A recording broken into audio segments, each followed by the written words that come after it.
Assalamualaikum warahmatullahi wabarakatuh. Saya Ustazah Idali. Hari ini kita akan sama-sama belajar tentang pendidikan Islam tahun 3, bersuci daripada hadas. Baik, kita mulakan pembelajaran hari ini dengan mengetahui apakah objektif pembelajaran atau apakah yang perlu kita capai sepanjang pembelajaran ini. Baik, di akhir pelajaran saya, yakni kamu, murid, mesti dapat.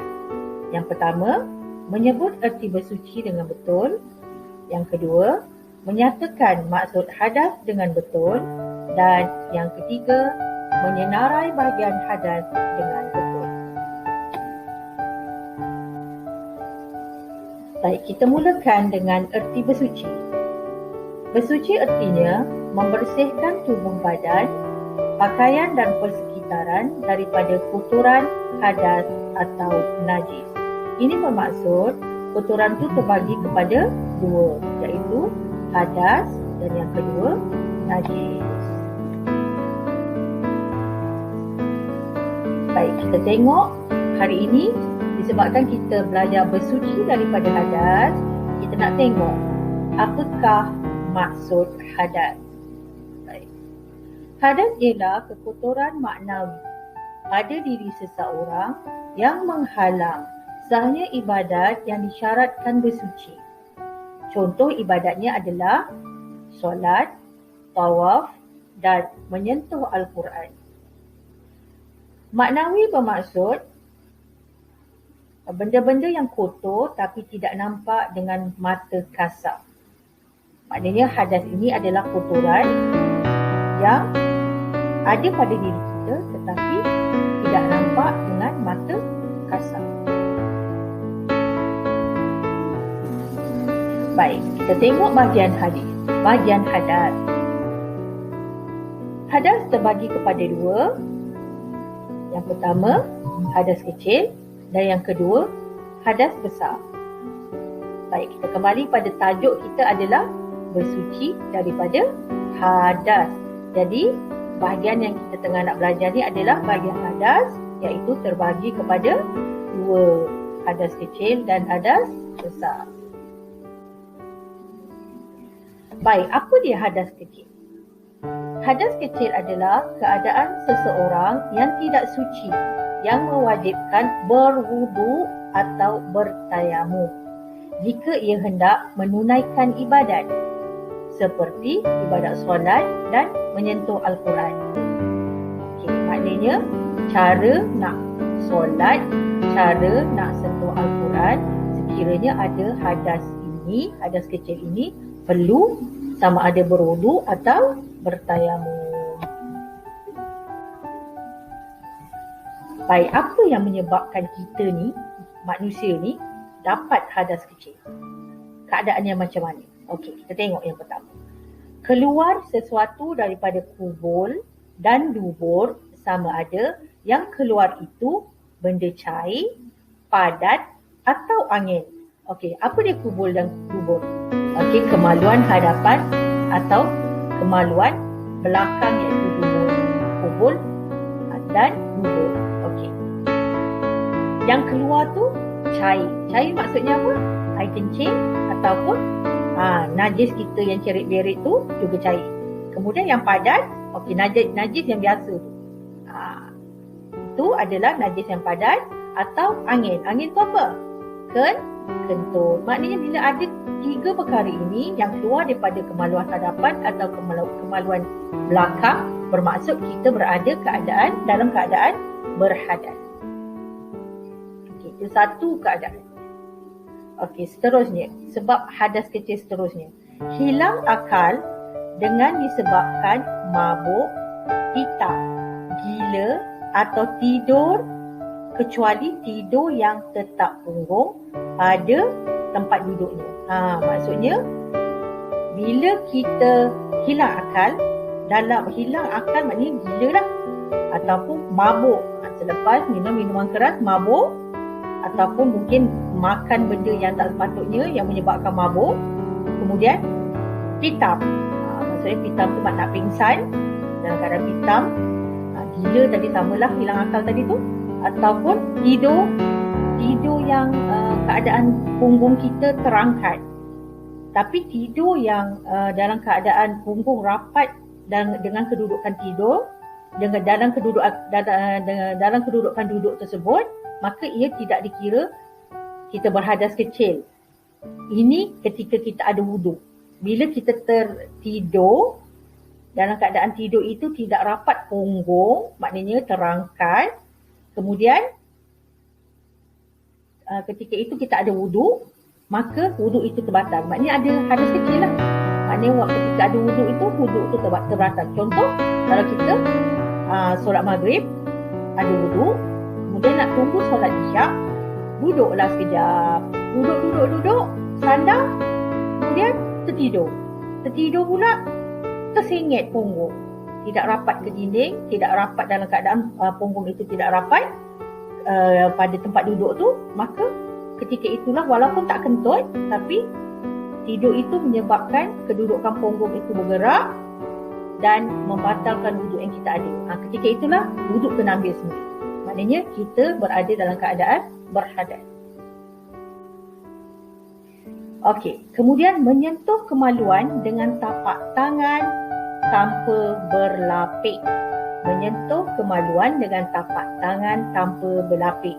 Ambil wuduk, lepas solat, ada wuduk, kemudian gatal pula kat area situ, garu, tanpa lapik, tanpa kain, tak direct terus daripada tapak tangan, maka keadaan tersebut menyebabkan kita berhadas kecil. Maksudnya wuduk yang ada tadi telah terbatal dan kita berada dalam keadaan berhadas, dan sekiranya nak baca Al-Quran selepas itu perlu ambil wuduk semula. Okey, sebab yang seterusnya, bersentuh kulit di antara lelaki dengan perempuan bukan muhrim.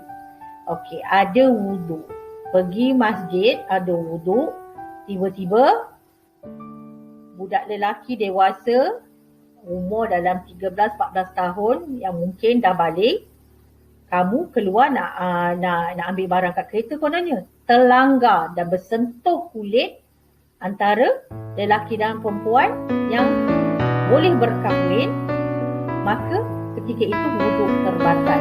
Dan nak baca Quran lepas tu, mesti ambil wuduk semula. Sebab kita dalam keadaan berhadas kecil.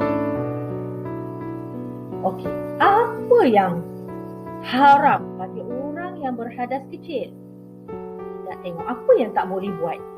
Apa yang kita tak boleh buat dalam keadaan hadas kecil tersebut? Pertama, tak boleh solat. Confirm lah. Sebab tak ada wuduk, confirm tak boleh solat. Mengangkat Al-Quran. Baik, okey. Mengangkat Al-Quran ni tidak boleh, haram orang yang berhadas kecil angkat Al-Quran direct pegang terus. Tetapi seandainya berlapik, ada pendapat memang boleh. Maknanya boleh mengangkat Al-Quran, boleh menyentuh Al-Quran dengan berlapik, contoh dengan kain. Okey? Maksudnya yang tak boleh tu adalah direct pegang Al-Quran tersebut, angkat ataupun sentuh. Tetapi seandainya Quran tersebut adalah Quran yang dideclare dekat luar tu tulis Quran tafsir. Dia akan, kalau Quran tafsir ini sama ada mengandungi makna ayat yang lebih banyak daripada ayat Al-Quran, ataupun tajwid, penerangan tajwid yang lebih banyak daripada ayat Al-Quran itu sendiri. Maknanya bila dideklar dekat depan tu Quran tafsir, bermaksud Quran tu boleh pegang walaupun tiada wuduk. Okey. Sebab tu kalau kat sekolah kita ada Quran yang warna hijau tu, ada satu hijau gelap, itu Quran tu memang Quran yang kita boleh pegang walaupun tak ada wuduk. Sebab dia declare kat luar tu dia tulis Quran tafsir. Baik, kemudian kita juga tak boleh tawaf. Apa dia tawaf? Mengelilingi Kaabah. So, kalau nak keliling Kaabah masa bila kita tawaf, masa haji dan umrah, maka kita haram kalau walaupun ada hadas kecil saja. Okey, seterusnya kita nak kenal, tadi kita dah tahu tentang hadas kecil. Hadas dua kan? Satu kecil, satu besar. Jangan hadas besar kata buang air besar pula. Okey, hadas besar adalah keadaan seseorang yang tidak suci yang mewajibkan mandi wajib atau bertayamum. Mandi wajib ni kalau tak ada air boleh bertayamum untuk mengharuskan kita melakukan ibadat-ibadat yang tertentu. Okey, jadinya hadas besar ni dia tak boleh ambil wuduk je. Kalau dia tak ada air dia boleh bertayamum, tapi kalau ada air dia tak boleh saja ambil wuduk, tapi dia kena mandi wajib. Okey, teruskan. Okey, apa disebab hadas besar? Apa perkara-perkara yang menyebabkan kita dihukumkan berhadas besar? Yang pertama, jima'. Okey, jima' ni berlaku antara lelaki dan perempuan yang telah berkahwin. Okey, kemudian keluar mani. Keluar mani ni adalah air yang keluar daripada kemaluan hadapan dengan keluarnya air mani ini adalah disebabkan rasa seronok. Nanti kamu tahulah, kita akan belajar di peringkat yang lebih tinggi sikit. Okey, kamu perlu tahu air mani tu keluar dalam pada ketika kita atau manusia ni berasa seronok. So air mani ni akan keluar. Kemudian keluar darah haid. Haid ni bagi perempuan yang dah cukup umur. Mungkin adalah antara kamu yang dah haid, yang akan keluar tiap-tiap bulan. Bagi perempuan lelaki tak. Okey, keluar darah nifas. Nifas ni adalah selepas dia melahirkan anak, ada darah yang keluar. Ada orang satu lahzah dan paling lama ada berapa hari? 60 hari. Okey, kemudian melahirkan anak. Ini juga adalah sejenis darah. Darah dia ada ketika melahirkan anak tu dia ada satu darah betul-betul ada ketika dia keluar tu baby, ketika tu dia keluar bersama dengan baby. Nama darah dia adalah darah wiladah. Okey, ini adalah 5 sebab yang menyebabkan kita ada hadas besar. Baik. Apa kita belajar hari ini sebenarnya? Kita nak belajar bersuci daripada hadas. Kita baru kenal hadas tu apa? Ada berapa? 2, iaitu hadas kecil dan hadas besar dan bahagian-bahagian dalam hadas tersebut. Okey, apa dia yang diharamkan pula kita lakukan sekiranya ada dalam keadaan berhadas besar? Okey, kita tengok. Yang pertama, ini tak boleh sujud syukur dan tak boleh sujud tilawah. Apa-apa sujud haram bagi orang yang berhadas besar. Okey, tidak dibenarkan. Okey, kemudian tawaf di Kaabah. Tadilah pusing 7 kali ketika umrah dan haji. Haram. Samalah tadi, hadas kecil pun tak boleh. Lagilah hadas besar, lagi tak boleh. Okey, kemudian baca Quran. Tadi hadas kecil pun kita nak pegang tak boleh, baca boleh. Tapi pegang tak boleh, angkat tak boleh. Tapi bila hadas besar, baca pun tak boleh. Langsung tak boleh. Okey?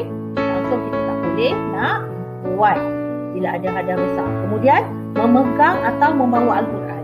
Ni berlapik pun tak boleh. Okey? Memang langsung tidak dibenarkan. Langsung haram.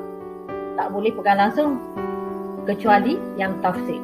Okey, yang ada makna tu kita bolehlah baca maknanya, jangan baca ayat Al-Qurannya. Sebab membaca Al-Quran ni dah dalam kategori haram ketika ada hadas besar.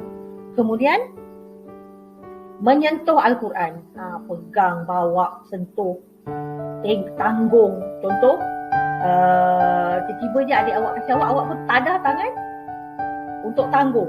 Macam itu pun tak boleh. Okey, walaupun berlapis. Maknanya segala yang berkaitan dengan Al-Quran haram bagi orang yang berhadas besar untuk melakukan. Kemudian berhenti dalam masjid.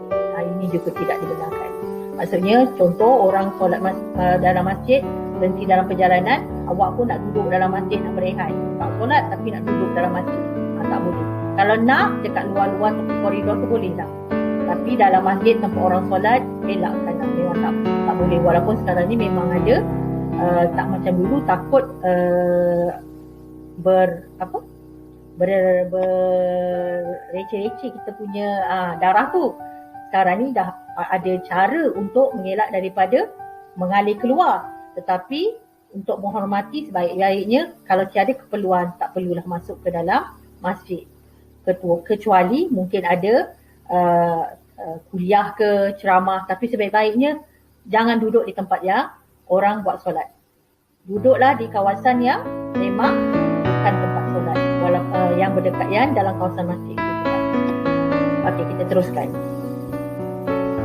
Okey. Apa yang kita nak capai tadi? Pada awal Ustazah dah cakap, belum habis pembelajaran ni kamu mesti faham. Yang pertama, menyebut erti bersuci dengan betul. Apa dia erti bersuci tadi? Okey, ingat? Okey, apa dia erti bersuci? Bersuci artinya bersih daripada kekotoran, sama ada hadas atau najis. Yang kita belajar ni adalah bersuci daripada hadas. Macam mana nak bersuci pada hadas?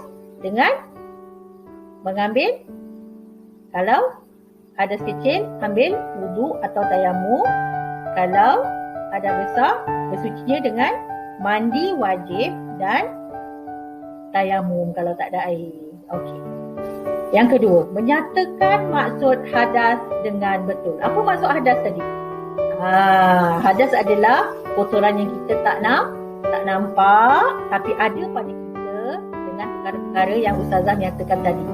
Sama ada daripada golongan hadas yang kecil atau hadas yang besar. Okey.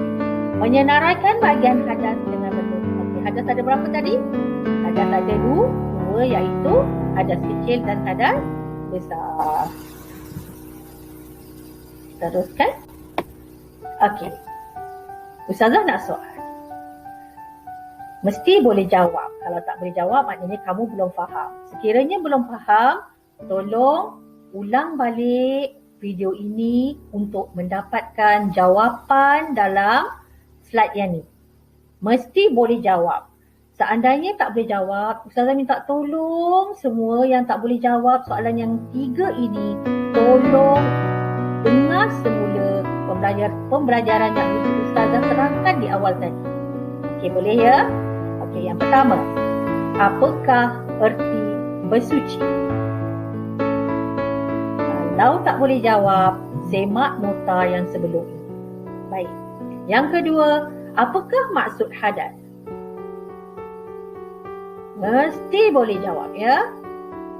Okey, semak slide yang sebelum ini seandainya kamu tak boleh jawab. Dan yang ketiga, berapakah bahagian hadas?